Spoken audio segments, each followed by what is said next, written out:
नमस्कार साथियों, स्वागत करते हैं आईएसपीसी वॉरियर्स में। और आज जो है कई लोग मेंस के बारे में कह रहे थे। आज मेंस का दो वीडियो आएगा और दो एक से एक तरह का वीडियो रहेगा। एक साइंस एंड टेक्नोलॉजी का इसके बाद लेके आने वाला हूं। उस एक वीडियो के माध्यम से आप साइंस टेक के 80% क्वेश्चन को सॉल्व कर सकते हैं। उसको डिटेल में पढ़ना होगा तो आपको क्या करना होगा, चीजें सारा हम लोग बताएंगे। ठीक है, आज का जो ये सेशन है हम टोटली करंट अफेयर्स से पे डिवोटेड है ये। इसमें हम लोग जानेंगे कि आप 71वीं बीपीएससी मेंस देने जा रहे हैं अप्रैल में, तो आपके लिए, और चाहे 72वीं बीपीएससी मेंस आपको आगे देना है, क्योंकि 72वीं में भी आपको मात्र एक साल में पूरा वैकेंसी को क्लियर करना है। तो प्रीलिम्स और मेंस के बीच में, या फिर प्रीलिम्स के रिजल्ट और मेंस के बीच में मात्र 2 या सवा 2 ढाई महीने का समय रहेगा, जिसमें कि आपको काफी डिफिकल्ट चीजें होंगी और मोर और लेस इसी के आसपास का करंट अफेयर्स होगा। 2-3 महीने का और ऐड हो जाएगा, 3-4 महीने का। क्योंकि आपने देखा होगा 69 बीपीएससी, 70 बीपीएससी पुराना करंट अफेयर्स लगभग 1 साल से 2 साल का करंट अफेयर्स पूछता है। तो सबसे पहले मैं तो डिस्कस करूंगा कि करंट अफेयर्स को कैसे हैंडल करें। एक आपको बेसिक कॉन्सेप्ट्स मैं देने की कोशिश करूंगा कि कैसे हैंडल करें। ये 72वीं वाले के लिए भी काम आएगा कि इस करंट अफेयर्स को कैसे हमको हैंडल करना है, कैसे चीजों को मैनेज करना है, कैसे चीजों को लिखना है। एक अंडरस्टैंडिंग वाला वीडियो कह सकते हैं, अंडरस्टैंडिंग डेवलप करेंगे। साथ ही साथ उसमें हम ये डिस्कस करेंगे कि जो भी important of list of important topic है, इंपॉर्टेंट लिस्ट ऑफ टॉपिक्स जो दिया गया है, जो आपको इंपॉर्टेंट है कि क्या आ सकता है। इसमें से मैक्सिमम टॉपिक 72वीं में भी रिपीट कर सकता है। 71वीं दे रहा है तो उनके लिए तो पूरा फरवरी तक अपडेट कराया गया है। ये फरवरी 2026 तक अपडेट है, आपको मार्केट में कहीं अवेलेबल नहीं होगा। और इसका अगर नोट्स आप चाह रहे हैं तो ये मेरा जो टेस्ट सीरीज वाला जो ये बैच है, ये जो 1000 में 8 मार्च से आपका फुल एंड टेस्ट सीरीज हम स्टार्ट कर रहे हैं, इसमें आपको फ्री ऑफ कॉस्ट आपको इसका अपडेटेड लगभग 1.5-2 साल का करंट अफेयर्स आपको हम लोग प्रोवाइड पूरा फुल कर देंगे। किसी भी तरह की समस्या ना होगी, हिंदी और इंग्लिश में। मैं दिखा भी दे रहा हूं इस चीज को आपको। तो इसमें हम लोग इसके अलावा बिहार इकोनॉमिक सर्वे और बजट का भी हम लोग नोट्स फ्री में प्रोवाइड करवा देंगे। ठीक है, फी जो है आपका 1000 रहेगा। और 70 बीपीएससी में 75% क्वेश्चन जो थे हमारे टेस्ट सीरीज से आए हुए थे। इनरोल करने के लिए 91 17 16 63 47 पर व्हाट्सअप करके आप इनरोल कर सकते हैं और साथ में इस अपडेटेड 2 साल के करंट अफेयर्स का आप नोट्स ले सकते हैं। ठीक है, चलिए बातें तो चलती रहेगी, साथ ही साथ अब हम लोग चलते हैं अपने टॉपिक पे। देखिए, सबसे पहले मैं टॉपिक को क्लासिफाई करता हूं आपको कि किस तरह से टॉपिक को आपको कवर करना है। ठीक है, इसको हम लोग सबसे पहले क्लासिफाई करके समझने की कोशिश करते हैं। तो लोग कहते हैं IR and current affairs, IR and current affairs. इसका मैं समझ ऐसा विकसित कर दूंगा कि आपको करंट अफेयर्स में अच्छी खासी समझ बन जाएगी कि क्वेश्चन आपको नहीं भी आ रहे होंगे तो क्वेश्चन को डील करना आपको आ जाएगा। देखिए, इसको मैं 3 सेक्शंस में क्लासिफाई कर रहा हूं। Section number 1, section number 3 and section number 2। पूरे करंट अफेयर्स यानी कि आईआर के सेक्शन को हम लोग टोटल 3 पार्ट्स में डिवाइड करते हैं। पहले पार्ट्स को हम लोग क्या कहते हैं, ये मेरा पढ़ाने का तरीका है। ऑर्गेनाइजेशन यानी कि संगठन से संबंधित जो प्रश्न होते हैं, संगठन से संबंधित जो भी प्रश्न होते हैं। लिस्ट ऑफ टॉपिक भी मैं आपको इंपॉर्टेंट दिखा दूंगा कि इस बार के लिए क्या इंपॉर्टेंट हो सकते हैं। लिस्ट ऑफ टॉपिक्स में कई जगह जो है नेशनल करंट अफेयर्स में टॉपिक्स ज्यादा आपको देखने को मिलेंगे, क्योंकि जो पॉलिटी का हो गया, आपके साइंस टेक का हो गया, जितने करंट अफेयर्स उसके स्टेटिक पार्ट के भी करंट रिलेट हो रहा है, उसको भी मैंने उसमें इंक्लूड कर दिया, तो वहां थोड़ा सा टॉपिक्स ज्यादा होंगे आपके। ठीक है, ऑर्गेनाइजेशन हो गया, दूसरा इंटरनेशनल रिलेशन हो गया, जिसको कहते हैं अंतरराष्ट्रीय संबंध, अंतरराष्ट्रीय संबंध। ठीक है, और तीसरा हो गया राष्ट्रीय, national current affairs, national current. 3 section में मैंने इसको डिवाइड कर दिया। ठीक है, चीजें आपको क्लियर हो गई, 3 सेक्शन में डिवाइड कर दिया। अब इसमें सबसे पहले वाले सेक्शन को कैसे हम कवर करें, इसके बारे में हम लोग जानते हैं। अब संगठन का मतलब हो गया, कुछ एग्जांपल्स मैं देने की कोशिश करूंगा। देखिए, इसका लिस्ट तो अलग से मैं आपको प्रोवाइड करवा दूंगा अभी, लेकिन इसका कुछ एग्जांपल्स देने की कोशिश करूंगा। जैसे कि क्या हो गया, क्वाड हो गया, जैसे कि क्या हो गया आपका, ब्रिक्स हो गया, और क्या हो जाएगा, G20 हो गया, SCO हो गया, G7 हो गया। तो इस तरह के जो भी इंपॉर्टेंट संगठन है, ऑर्गेनाइजेशन है, यहां से प्रश्न एक तरह से ऐसे प्रश्न पूछे जाते हैं। मैं एग्जांपल्स में पूरा आपके एक बार रफ डायग्राम में आपको बता दूं ताकि चीजें आपको समझ में आ जाए। दूसरा सेक्शन आप जो देख पा रहे होंगे, करंट अफेयर्स और अंतर्राष्ट्रीय संबंध का मतलब हो गया कि किसी देश के साथ कैसा संबंध है। जैसे मान के चलिए कि अभी वर्तमान में जो है वेनेजुएला वाला कांड देख रहे हैं आप, बार बार टैरिफ वाली बातें सुन रहे हैं, तो उसमें इंडिया और यूएस के रिलेशन को कैसे प्रभावित करेगा। और इस बार जो टेस्ट हो रहा है, मतलब कि सेक्शनल टेस्ट का करंट का क्वेश्चन में इतना लाजवाब क्वेश्चन है, उस क्वेश्चन को मैं आपको पढ़ के सुनाऊंगा। ठीक है, फ्रेमिंग हम लोग की अभी पढ़ के नहीं सुनाऊंगा क्योंकि अभी टेस्ट है आज, तो क्वेश्चन लीक हो जाएगा। दूसरा क्वेश्चन अगला वीडियो में मैं दिखा दूंगा आपको। ठीक है, दूसरा हो गया जैसे अभी इंडिया बांग्लादेश में जो नया अपॉइंटमेंट हुआ है, या फिर बांग्लादेश में शेख हसीना को फांसी की बात की गई थी, तो उसमें इंडिया बांग्लादेश का रिलेशन जो है, भारत बांग्लादेश का संबंध कैसे प्रभावित होगा, इस तरह का हो गया। रसिया के जो भी है आपको व्लादिमीर पुतिन जो है, उनका भारत का दौरा हुआ है, तो उसमें इंडिया रसिया जो है डील कैसे इनका संबंध बढ़िया बनेगा। उसमें अमेरिका का दबाव रहा है कि रशिया से आप ये नहीं कर सकते हैं, रशिया से आप वो नहीं कर सकते हैं, तेल नहीं खरीद सकते हैं।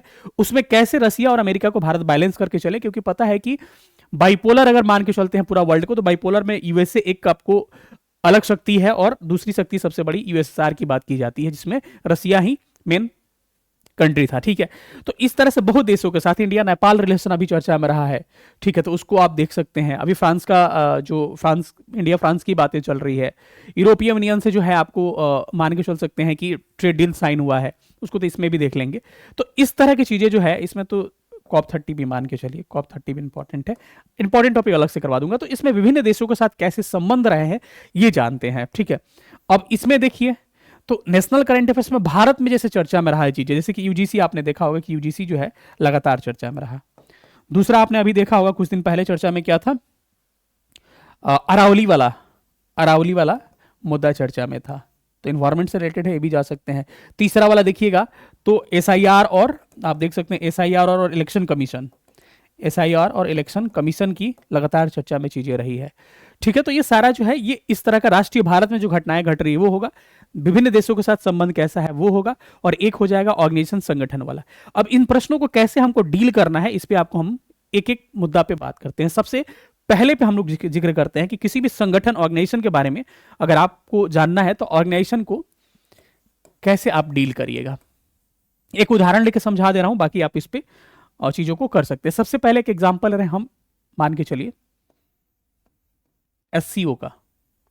ब्रिक्स से लगातार प्रश्न पूछा गया बीपीएससी के द्वारा। ठीक है, तो एससीओ भी आपके लिए इंपॉर्टेंट हो सकता है, G20 एससीओ हो गया। तो जब भी एससीओ आपको पढ़ना है ना, तो क्या क्या बातें ध्यान रखना है ना, कि एससीओ किसी भी संगठन के बारे में, किसी भी ऑर्गेनाइजेशन के बारे में क्या क्या आपको ध्यान रखना है, इस बात को देखिएगा। क्योंकि मैं बैच में अपने करंट अफेयर्स का क्लास मैं ही लूंगा, तो इसमें आप देख सकते हैं ना कि इसमें क्या आपको ध्यान रखनी है। सबसे पहले एक पॉइंट ध्यान रखना है, मैं कुछ पॉइंट्स इसके बारे में आपको यहां बताते चल रहा हूं। अगर एससीओ आप पढ़ने जा रहे हैं तो एससीओ का पहला पता होना चाहिए कि इसमें सदस्य जो है मेंबर कितने हैं, अभी अपडेटेड मेंबर कितने हो चुके हैं। पहली बात, इसकी स्थापना जो थी कब और किस तरह से की गई थी, उस समय कैसे कितने कंट्री थे। ठीक है, तो मैंने क्या कहा, मेंबर अभी अपडेटेड मेंबर कितने हैं, इसकी स्थापना कब की गई थी, किस, और सबसे बड़ा बात है कि किस पर्पस से, किस उद्देश्य से यह संगठन बना है, और क्या इस उद्देश्य को प्राप्त करने में सक्षम हो पाया है ये। ठीक है, क्या ये चुनौतियां एक्सेप्ट कर पाया है, तो ये उद्देश्य पता होना चाहिए। और एक आखिरी मुद्दा पता होना चाहिए कि वर्तमान में जो भी समिट इसका हुआ है, वर्तमान में उस कहां पे हुआ है, उसके विषय क्या है, किन विषय पे फोकस किया गया है, किन टॉपिक्स पे फोकस किया गया है, इस तरह से केंद्रित मुद्दा जो भी है उसको आपको ध्यान रखना है। किसी भी संगठन के बारे में आपको इतनी बातें पता होनी चाहिए। जैसे कि मैं बात करूं एससीओ का, तो एससीओ का मेंबर आपको पता होना चाहिए, कब बना था ये पता होना चाहिए। जैसे उद्देश्य एससीओ का, तो कोई भी संगठन पढ़े तो पहले उसका ऑब्जेक्टिव पता होना चाहिए, उद्देश्य पता होना चाहिए। अगर आप एससीओ के क्वेश्चन का आंसर लिख रहे हैं और उस एससीओ के क्वेश्चन के आंसर में कभी आपने आतंकवाद का जिक्र नहीं किया है, टेररिज्म का, आतंकवाद का जिक्र नहीं किया है, तो मानिए कि आपका आंसर अधूरा है और इसमें नंबर आपके अच्छे नहीं मिलेंगे। ठीक है, तो इस तरह की बातें आपको सब संगठन के बारे में पता होना चाहिए कि किस तरह की चीजों को क्या कर रहे हैं, किस तरह की चीजों में किस चीज को इन्वॉल्व करना है। ठीक है, इसमें आतंकवाद की बातें नहीं, क्या रेट्स की बातें नहीं कर रहे हैं। ठीक है, तो आप समझ लीजिए कि आपका आंसर क्या है, आपका आंसर अधूरा है। तो इसीलिए ऐसे चीजों को करते समय थोड़ा सा आपको चीजों को फोकस करके लेके चलना पड़ेगा, ठीक है, कि किन किन चीजों पे आपको क्या करना है, थोड़ा सा फोकस करना है। तो आतंकवाद पे फोकस करना है। वर्तमान में इस बार का विषय क्या रहा है, कहां पे एससीओ सबमिट हुआ है, ये किन किन विषयों पे इस बार का फोकस किया गया है। ऐसे ही ऊपर देखिए तो बेसिक में आप ये भी कर सकते हैं कि ये टोटल पॉपुलेशन का कितना परसेंट है, इसमें पॉपुलेशन का कितना परसेंट है, टोटल जीडीपी को कितना कवर करता है। जब ब्रिक्स की बातें करते हैं तो एशिया के उन देशों के बारे में आपको पता होना चाहिए जो ब्रिक्स में शामिल है, ठीक है, या फिर ब्रिक्स कैसे अमेरिका को काउंटर कह सकते हैं कि काउंटर कर सकता है, क्योंकि अमेरिका और क्या है वहां पर चीन इन्वॉल्व है उसमें, ठीक है। तो यहां पर अगर देखिएगा वर्तमान में एससीओ की बातें करिएगा तो अब एससीओ से संबंधित क्या वर्तमान में चुनौतियां हैं, यही चुनौतियां हैं कि आतंकवाद को ये खत्म करने की बातें कर रहा है, लेकिन आतंकवाद को प्रमोट करने वाले कंट्री उसमें सम्मिलित है। फॉर एग्जाम्पल भारत और पाकिस्तान 17 में शामिल हुआ था, और 17 में जो है पाकिस्तान के शामिल होने के साथ ये एक मुद्दा उठने लगा कि पाकिस्तान खुद आतंकवाद टेररिज्म को बढ़ावा देता है, तो क्या ब्रिक्स को अपने ऑब्जेक्टिव, अपने गोल, अपने उद्देश्य आतंकवाद को खत्म करने में क्या ये मदद करेगा, ये सवाल आता है। और भारत के सामने या फिर कह सकते हैं कि एससीओ के सामने सबसे बड़ी चुनौती यही है कि जो देश आतंकवाद को प्रमोट करता है वही देश इसमें शामिल है, और इसी उद्देश्य को लेकर भारत के सामने सबसे बड़ा चैलेंज एक है। तो पूछा जाता है, पिछले टेस्ट में भी हम लोगों ने सेक्शनल में पूछा था कि एससीओ के लिए, भारत के लिए वर्तमान में चैलेंज, चुनौतियां क्या क्या है। तो किसी भी संगठन को पढ़े ना, थोड़ा शॉर्टकट में चलते हैं, तो इस तरह से चीजों को आपको क्या करना है, चीजों को लेके चलना है, ठीक है। ऐसे ही ब्रिक्स को करिएगा, ऐसे ही G20 को करिएगा। क्या क्या इंपॉर्टेंट है मैं हाईलाइट भी कर दूंगा। इसमें आपको इंपॉर्टेंट टॉपिक्स में एक बार मैं दिखा दूं, इसमें इंपॉर्टेंट टॉपिक्स में ऑर्गेनाइजेशन से रिलेटेड आपको चीजों को दिखा दूं। यहां पर अगर नहीं दिख पा रहा होगा आपको तो मैं बड़ा कर दूं, नहीं दिख पा रहा, थोड़ा सा बड़ा कर देते हैं इसको, ठीक है। बड़ा करके मैं बोलते जा रहा हूं, आप सुनते चलिएगा, ठीक है। इसमें आप देख सकते हैं कि India Indo Pacific at a glance, Hind प्रशांत क्षेत्र एक नजर में आपको देखना पड़ेगा कि हिंद प्रशांत क्षेत्र क्यों चर्चा में है। हिंद प्रशांत क्षेत्र, एशियन पैसिफिक रीजन जो है, क्यों भारत के लिए इंपॉर्टेंट है या विश्व के लिए क्यों इंपॉर्टेंट है, क्यों होड़ लगी है उधर जहां पे क्वाड बना है, ठीक है। तो ये पता होना चाहिए।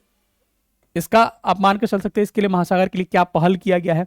क्वाड के बारे में आप देख सकते हैं कि क्वाड आपको देखना पड़ेगा, क्वाड के बाद से ऑकस के बारे में देखना पड़ेगा, ठीक है। तो इसमें अब मैं आपको इंपॉर्टेंट एक्सपेंशन ऑफ ब्रिक्स हो गया, ब्रिक्स का क्या हो सकता है, ब्रिक्स का विस्तार, एससीओ की बातें चल रही है, उसके बाद से आसियान एट ए ग्लांस एक नजर में, South Asian Association of Regional Corporation SAARC, कैसे सार्क की जगह पे बिम्स्टेक की बातें चल रही है, वो चर्चा में रहा कि सार्क कैसे बिम्स्टेक सार्क को रिप्लेस कर सकता है, ठीक है। India middle east Europe economic corridor, iMac की बातें करते हैं, वो हो गया। G20 की बातें कर रहे हैं, G7 की बातें कर रहे हैं, नाटो की बातें कर रहे हैं, बोर्ड ऑफ पीस की बातें कर रहे हैं, 18th year of United nation, it's relevance and the need of reforms, क्या यूनाइटेड नेशन में वर्तमान में बदलाव की जरूरत है क्या, COP30। अगर मैं आपको हाईलाइट करने की यहां पर बातें करूं, यहां पे मैं हाईलाइट कर दूं जो भी प्रमुख आपके बिंदु है, इंग्लिश हिंदी तो सेम ही समझ में आ रहा है, सब समझ जाइएगा। तो इसमें मैं हाईलाइट कर दे रहा हूं कुछ पॉइंट्स को, ताकि आपके लिए थोड़ा सा आसान बन जाए कि इसमें ज्यादा, जैसे कि हम लोग नोट्स प्रोवाइड करेंगे तो इन सबका नोट्स प्रोवाइड करवा देंगे, लेकिन आपके लिए क्या इंपॉर्टेंट है आपके एग्जाम के लिए, थोड़ा सा मैं इसको भी हाईलाइट कर दे रहा हूं, ठीक है। आपके लिए क्या इंपॉर्टेंट है आप मार्क कर लीजिएगा। इंडो पैसिफिक रीजन आपके लिए इंपॉर्टेंट है, क्वाड आपके लिए इंपॉर्टेंट है, ठीक है। एक्सपेंशन ऑफ ब्रिक्स इंपॉर्टेंट है आपके लिए, एससीओ इंपॉर्टेंट है, उसके बाद से कैसे सार्क जो है बिम्स्टेक को रिप्लेस कर सकता है ये इंपॉर्टेंट है, G20 आपके लिए इंपॉर्टेंट है, उसके बाद से G7 भी आप शॉर्ट नोट्स में देख सकते हैं, COP30 आपके लिए इंपॉर्टेंट है, और यूनाइटेड नेशन आपके लिए इंपॉर्टेंट है, ठीक है। बाकी G7 को भी एक नजर में देख लीजिएगा, ये सारी चीजें जो है आईमेक भी चर्चा में रहा तो एक नजर में देख लीजिएगा। लेकिन इंपॉर्टेंट की अगर बात करें पूरा मतलब एकदम पूछे जाने की संभावनाएं, तो यहीं से पूछे जाने की संभावनाएं क्वेश्चन ज्यादा रहती है। तो एक सेक्शन तो हमने कंप्लीट कर लिया, अब थोड़ा सा चलते हैं इंटरनेशनल रिलेशन की बातें करते हैं, अंतर्राष्ट्रीय संबंध की बातें करते हैं। अब देखिए अंतर्राष्ट्रीय संबंध कैसे लिखना है मैं आपको बता दे रहा हूं, ठीक है। जैसे मानिए कि अंतर्राष्ट्रीय संबंध अगर आईआर को आपको डील करना है, अगर कोई देश एग्जांपल के तौर पे ले रहा है, मानिए कि अमेरिका लेके चल रहा है, अमेरिका लेके चल रहा है या फिर नेपाल लेके चल रहा है, कोई भी देश लेके चल रहा है, तो सबसे पहले क्या जानना है, इनका ऐतिहासिक पृष्ठभूमि जानना है। ऐतिहासिक पृष्ठभूमि जानना है आपको, यानी कि इनका हिस्टोरिकल बैकग्राउंड जानना पड़ेगा, हिस्टोरिकल हिस्टोरिकल बैकग्राउंड जानना पड़ेगा। क्या हिस्टोरिकल बैकग्राउंड? जैसे कि आपको जानना है तो नेपाल का रिलेशन भारत से कैसे शुरुआत में रहा, कैसे राजा वहां से ये किए, कैसे भारत का रोटी बेटी का संबंध है, यहाँ पे कैसे कल्चरल रिलेशन है। तो सारे देशों के बारे में आपको, अगर किसी से कल्चरल रिलेशन है तो जानना पड़ेगा। जैसे आपको क्या जानना है, हिस्टोरिकल बैकग्राउंड जानना पड़ेगा किसी भी देश के बारे में। उसके बाद से किसी भी देश का इकोनॉमिक रिलेशन, मतलब कि बायलेटरल ट्रेड कितना है। जैसे मान के चलिए किसी भी देश से चाइना का एग्जांपल लेते हैं तो 120-22 बिलियन डॉलर जो है बायलेटरल ट्रेड है दोनों का। तो कितना ट्रेड है आपको करंट में पता होना चाहिए, जो कि हम नोट्स में दे रखे हैं, ठीक है। इसके अलावा डिफेंस में क्या इनका सहयोग रहा है। जैसे कि आप मान के चलिएगा इंडिया रसिया, तो आप देखिए कि डिफेंस में इंडिया रसिया, भारत के रसिया कितना सहयोग किया है डिफेंस में।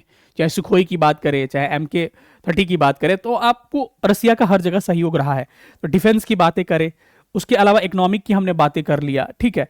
तो ये सारा कम से कम आपको पता होना चाहिए कि उस देश से हिस्टोरिकल बैकग्राउंड क्या, वर्तमान में करंट में क्या इशू चल रहा है, और करंट में ये संबंध जो है दोनों देशों के साथ कैसा है और कैसा आगे की तरफ जा सकता है, ठीक है। तो ये सारा बातें आपको पता होना चाहिए। डिफेंस में कितना सहयोग रहा है, इकोनॉमिक रिलेशन कैसा रहा है, हिस्टोरिकल बैकग्राउंड कैसा रहा है, तो ये सारी बातें आपको पता होना चाहिए, ठीक है। अगर कल्चरल रिलेशन है जैसे नेपाल के साथ है तो आप देख सकते हैं वहां पर, ठीक है। बॉर्डर डिस्प्यूट अगर है, जैसे कि इंडिया चाइना बॉर्डर डिस्प्यूट होता है, इंडिया नेपाल बॉर्डर डिस्प्यूट होता रहता है, तो उन देशों के बीच में कैसे डिस्प्यूट है।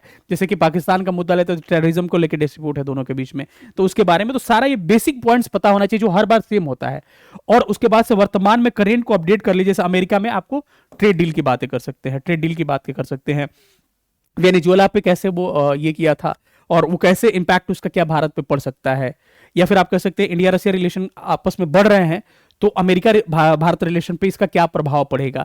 तो इस तरह से चीजों को आपको पता होना चाहिए। वर्तमान में जो है नया अपॉइंटमेंट हुआ है बांग्लादेश में, तो वो अपॉइंटमेंट जो है भारत के रिलेशन को कैसे प्रभावित करेगा, ठीक है। या फिर शेख हसीना की फांसी की बातें की गई थी, तो वो भारत संरक्षण जब दिया था तो भारत को क्या इंपैक्ट, इनका क्या रिलेशन खराब हो सकता है।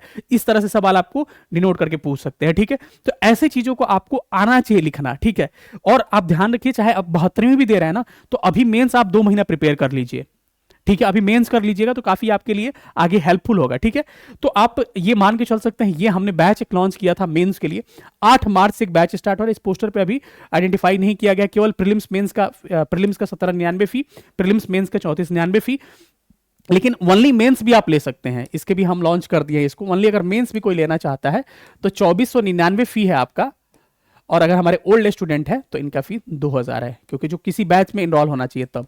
और इस 2499 में कंप्लीट आपका सिलेबस के साथ साथ कंप्लीट आपको कुछ कुछ क्वेश्चंस देके आपको सिखाया जाएगा कि मेंस में कैसे लिखना है। जैसे मैं अंडरस्टैंडिंग डेवलप कर रहा हूँ, ऐसा अंडरस्टैंडिंग डेवलप रहेगा तो आप किसी भी क्वेश्चन को आसानी से डील कर सकते हैं, ठीक है। तो पहले आपको इन चीजों को सीखना है। इनरोल करना है तो 91 17 16 63 पर व्हाट्सअप कर सकते हैं। संभवतः 28 फरवरी यानी कि कल से, आज के बाद 28 फरवरी के बाद से 1 मार्च से इस फी में बढ़ोतरी देखने को मिल सकती है, ठीक है। फीचर्स आप प्रीलिम्स वाले का फीचर्स आप इतना देख सकते हैं कि आपको ऑनलाइन सारे क्लासेस होंगे, नोट्स मिलेंगे, हर चीजें आपको प्रोवाइड की जाएगी।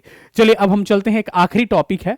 आखिरी टॉपिक क्या है हमारा, कि नेशनल करंट अफेयर्स जो भी रहे हैं नेशनल, उसमें नेशनल में क्या जानना है कि अभी वर्तमान में चर्चा में क्यों है। देखिए अब नेशनल करंट अफेयर्स के टॉपिक्स यहाँ पे ज्यादा दिखेंगे आपको, मैं दिखा दूं, हाँ ज्यादा दिखेंगे। थोड़ा सा जूम कर देते हैं इसको, हिंदी ही दिखा दे रहे हैं तो इंग्लिश वाले कहेंगे, हिंदी वाले कहेंगे कि हमारा नहीं दिखा रहे हैं सर। देखिए अब इसमें आपके लिए इंपॉर्टेंट क्या है मैं आपको बता दूं, थोड़ा सा मार्क करते चलो इंपॉर्टेंट आपके लिए अभी फिलहाल क्या है, क्योंकि इसमें टॉपिक्स ज्यादा दिए गए हैं, क्योंकि सारी चीजों को इंक्लूड किया गया है। तो 130वां संविधान संशोधन आपके लिए इंपॉर्टेंट है, SIR इंपॉर्टेंट है आपके लिए, फ्रीबीज भी आपके लिए इंपॉर्टेंट है, इलेक्शन रिफॉर्म जो है आपके लिए इंपॉर्टेंट है, और जाति आधारित आरक्षण की बातें चल रही है। चलिए भारतीय संविधान का आर्टिकल 143 इंपॉर्टेंट है आपका, कॉलेजियम इंपॉर्टेंट है आपके लिए, राष्ट्रीय खेल शासन अधिनियम में भी चर्चा में चला है, नारी शक्ति वंदन अधिनियम और पुराना हो गया लेकिन आपको देखना पड़ेगा, एक राष्ट्र एक चुनाव, 1 नेशन 1 इलेक्शन इंपॉर्टेंट है आपका, जाति आधारित जनगणना आपके लिए इंपॉर्टेंट है। मत कहिएगा सारा हाईलाइट कर रहे हैं, आप देख लीजिए क्वेश्चन टॉपिक छोड़ भी रहे हैं। इलेक्शन कमीशन कैसे चर्चा में रहा है, चुनाव आयुक्तों की नियुक्ति जो है उसको लेकर नया कानून जो बना था वो आपके लिए इंपॉर्टेंट है। यहाँ आइएगा साइंस टेक में तो आप देख सकते हैं सेटेलाइट आधारित इंटरनेट की बातें चल रही है, ये भी इंपॉर्टेंट है आपके लिए। थोड़ा सा और अगर ऊपर हम लोग चलते हैं तो यहाँ पर आप देख सकते हैं कि एक्सियोम 4 मिशन जो है कहाँ चला गया,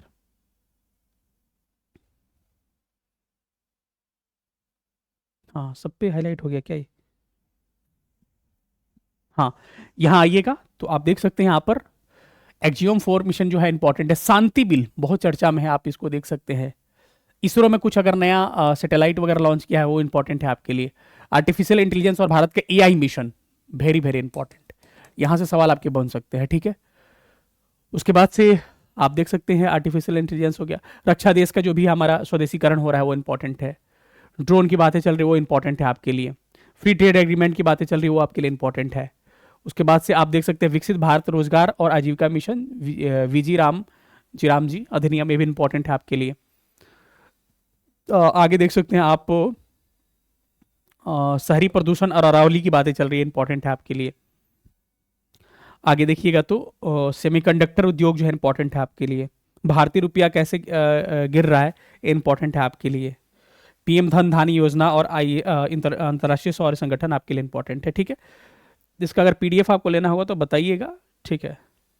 आप देख सकते हैं ये टॉपिक सारे इंपॉर्टेंट है। इन टॉपिक्स को कैसे करना है, सारे इसका नोट्स कंप्लीट तीनों सेक्शन का नोट्स हम लोग प्रोवाइड करवा देंगे। जो भी आपका ये टेस्ट सीरीज चल रहा है ना, इसमें आपको फ्री में आपको नोट्स प्रोवाइड करवा दिया जाएगा, ठीक है।